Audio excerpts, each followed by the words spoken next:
Hello dear students. बेटा हमने chapter number 8 comparing quantities exercise 8.1 complete किया था। नाउ एक्सरसाइज 8.2 स्टार्ट करेंगे। तो उसको स्टार्ट करने से पहले कुछ फॉर्मूले हैं, वो बेटा आपको लिखाने हैं। ठीक है, तो कुछ फॉर्मूले हैं, पहले ज़रा उसको समझो। सपोज करो, मान लीजिए ये कोई ऑब्जेक्ट है।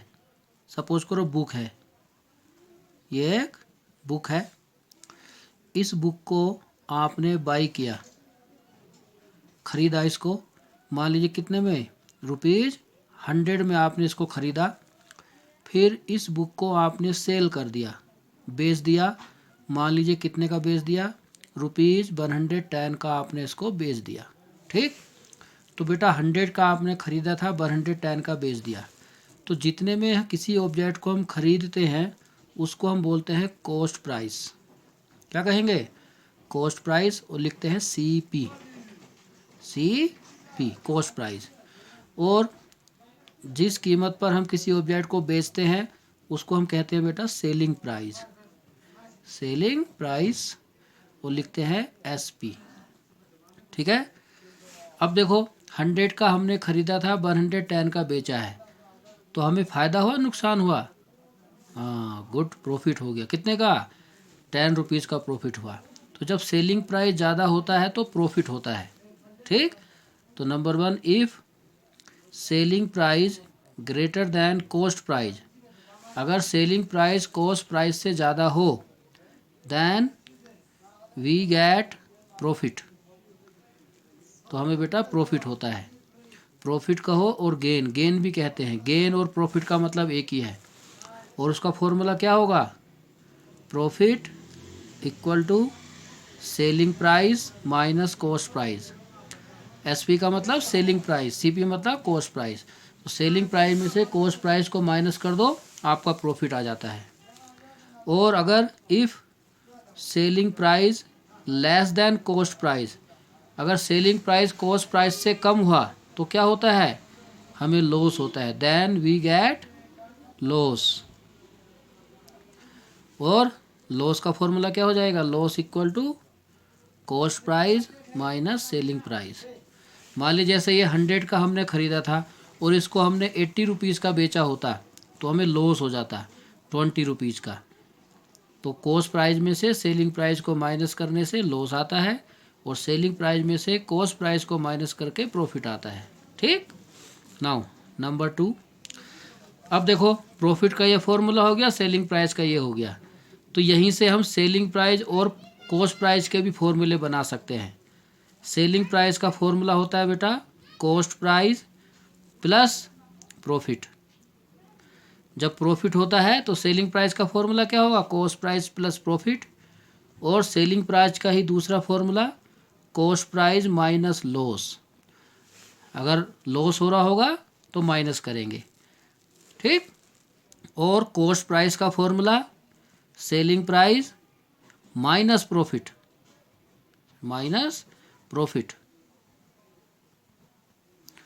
और कॉस्ट प्राइस का formula selling price plus loss. कि जब प्रॉफिट हो रहा हो, आपको कॉस्ट प्राइस निकालना हो, सेलिंग प्राइस दिया हो, तो सेलिंग प्राइस में से प्रॉफिट को माइनस कर दो, कॉस्ट प्राइस आ जाएगा। अगर लॉस हुआ होगा तो सेलिंग प्राइस में लॉस को प्लस कर दो, कॉस्ट प्राइस आ जाएगा। ये खुद समझना, सब इसी का यूज करके ये फॉर्मूले बने हैं। ठीक है, नाउ नंबर 3। बेटा देखो ये जो फॉर्मूले हैं ये तब यूज होते हैं जब आपका कॉस्ट प्राइस, सेलिंग प्राइस और प्रॉफिट लॉस रुपीज़ में हो। लेकिन हमेशा हमें जो प्रॉफिट और लॉस होता है वो रुपीज़ में नहीं दिया होता, परसेंटेज में भी दिया होता है। ठीक है, या परसेंटेज में चेंज करना होता है। तो अगर हमें प्रॉफिट और लॉस को परसेंटेज में चेंज करना हो तो क्या फॉर्मूला यूज होगा, तो देखो प्रॉफिट इन परसेंटेज। अगर प्रॉफिट को हमें परसेंटेज में निकालना हो तो फॉर्मूला होता है बेटा profit divide by CP multiply 100। जब भी परसेंटेज में निकालते हैं तो हम मल्टीप्लाई करते हैं, 100 से मल्टीप्लाई और परसेंट का साइन लगेगा। अगर मान लीजिए लॉस हो, लॉस इन परसेंटेज, लॉस को निकालना हो परसेंटेज में तो उसका भी यही सेम फॉर्मूला रहेगा। यहाँ आ जाएगा loss divide by CP cost price multiply 100। मान लीजिए डिक्रीज परसेंट निकालना हो, डिक्रीज जैसे सपोज करो एक बुक की कॉस्ट जो थी 20 रुपीज़ थी, फिर वो 1 साल के बाद उसकी कीमत डिक्रीज हो गई, कम हो गई, तो कितने परसेंट डिक्रीज हुई, अगर वो निकालना हो तो decrease percent, decrease in percentage, उसका फॉर्मूला आएगा बेटा decrease divide by original value, original value कि उसकी ओरिजिनल वैल्यू क्या थी। यहाँ जो कॉस्ट प्राइस है ना, कॉस्ट प्राइस भी बेटा ओरिजिनल वैल्यू होता है, क्योंकि सबसे पहले ऑब्जेक्ट खरीदा जाएगा, उसके बाद ही अगर उससे कम हुआ, कम पे बेचा तो लॉस हुआ, ज़्यादा में बेचा तो प्रॉफिट हुआ, तो ओरिजिनल वैल्यू CP को ही बोलते हैं। ठीक, मल्टीप्लाई 100।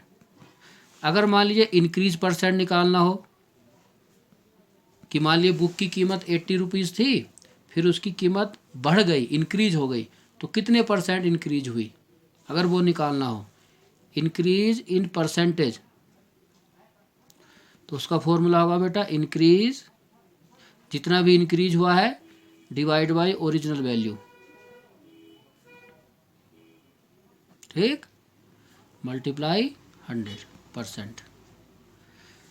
एक्चुअली जब कभी भी आपको परसेंटेज में निकालना हो कोई भी चीज़, तो उसको ऊपर लिखो, नीचे जो मेन वैल्यू है वो लिखो और मल्टीप्लाई 100। जैसे सपोज करो आप क्लास 7th में आपके जो ओवरऑल नंबर आए, मान लीजिए आपके 500 नंबर आए हैं, टोटल 500 नंबर सभी सब्जेक्ट के मिला के 700 में से, तो आपको निकालना है कितने परसेंट आपके नंबर आए। तो कैसे निकालेंगे, देखो मार्क्स इन परसेंटेज, उसका फॉर्मूला होगा ऑब्टेन्ड मार्क्स, ऑब्टेन्ड मार्क्स कि आपको कितने नंबर आए डिवाइड बाय मैक्सिमम मार्क्स, कि मैक्सिमम मार्क्स कितने थे आपके। मैक्सिमम मीन जैसे टोटल 7 पेपर हुए और 100 का है, तो मैक्सिमम मार्क्स हो जाएंगे 700, कि टोटल 700 में से कितने आपको आए, 700 में से जितने आपको आएंगे उसको कहेंगे बेटा ऑब्टेन्ड मार्क्स, और टोटल मैक्सिमम मार्क्स इनटू 100%। ठीक है, इस तरह से निकालते हैं। सभी फॉर्मूले एक जैसे, जैसे प्रॉफिट है तो ऊपर प्रॉफिट आया, लॉस है तो लॉस आया, डिक्रीज है डिक्रीज, इंक्रीज है इंक्रीज, मार्क्स है तो मार्क्स। नीचे क्या आता है, नीचे original value, original value CP original value होता है, और मैक्सिमम मार्क्स भी ओरिजिनल वैल्यू है, क्योंकि टोटल तो 700 ही होंगे। मान लीजिए अगर 7 पेपर थे 100 नंबर के, तो 700 मैक्सिमम होगा ना, इस तरह से निकालते हैं। नंबर 4, अब मान लीजिए आपको प्रॉफिट जो है परसेंटेज में दिया हो और रुपीज़ में निकालना हो। ये तो हो गया जब रुपीज़ में दिया हो, परसेंट में निकालना हो। अब अगर परसेंट में दिया हो, रुपीज़ में निकालना हो, तो कैसे करेंगे, प्रॉफिट इन रुपीज़, तो उसका हो जाएगा बेटा CP मल्टीप्लाई प्रॉफिट परसेंट। ठीक, ऐसी लॉस इन रुपीज़, उसका फॉर्मूला हो जाएगा CP into loss in percentage.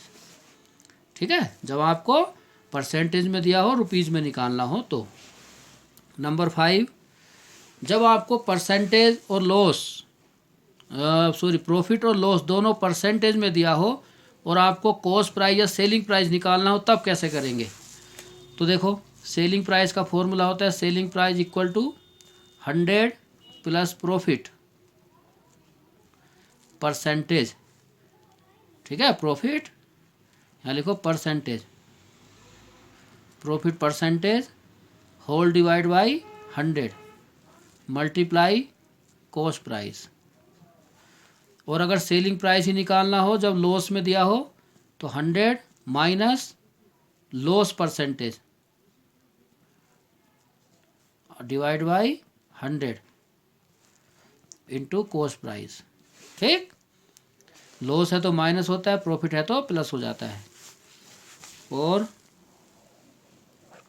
Number 6 formula, cost price निकालना हो, कॉस्ट प्राइस का फॉर्मूला होता है बेटा 100 whole divide by 100 plus profit percentage.